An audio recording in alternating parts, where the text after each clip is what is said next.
Well, we're halfway through the week here. Often we come on Wednesday nights and we're glad to be together as an opportunity to recharge our batteries, which inherently means they're drained. And I'm sure there's nobody here that's tired, right? Nobody here that's been working or a little spent. I know that's not true. I've talked to several of you just this evening, and I know that's not true. And I would ask us to consider, though, what is making us so tired? And oftentimes, it's an imbalance in relationships, right? Whether it's your team at work and you're the only one carrying the weight, or maybe it's a friendship where you're the only one buying in, you're the only one participating, asking for that communication. Take that to maybe a spouse or maybe even the brothers and sisters we serve here. Sometimes it's easy for people to think we're the only ones doing things. David's song was a good lead-in, asking for encouragement, asking for motivation to keep going and to rise up, and for us to look upon God. And that's exactly what the lesson is in Philippians chapter 2. Let's look in verse 5 of Philippians 2, 5 through 8. Have this mind among yourselves, which is yours in Christ Jesus, who though he was in the form of God, did not count equality with God a thing to be grasped, but emptied himself by taking the form of a servant, and being born in the likeness of men, and being found in a human form, he humbled himself by becoming obedient to the point of death, even death on the cross.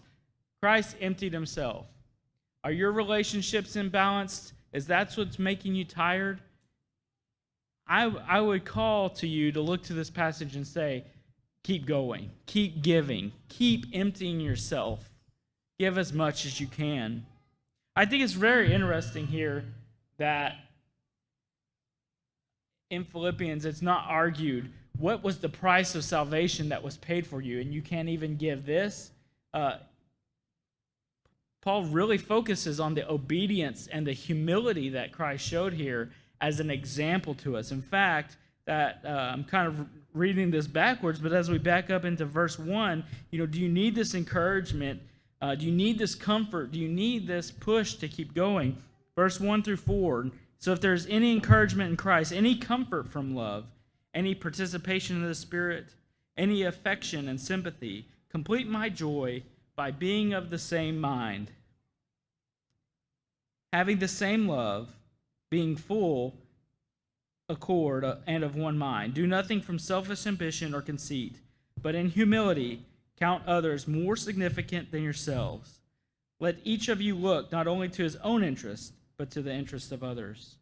And how did Christ do that? We continue to read already that he did that by emptying himself. So if you're tired, I applaud you, and I encourage you to keep giving. Keep giving to your brothers and sisters. Keep giving to the relationships in your life, and mimic Christ in that way. We always offer the opportunity for us to serve you anytime we get together. And if now you need the prayers, if you need encouragement, if you need us to directly come and put our hands on you, so to speak, and lift you up, now's a great opportunity to come forward and let us know. Or let one of the deacons or elders know after church.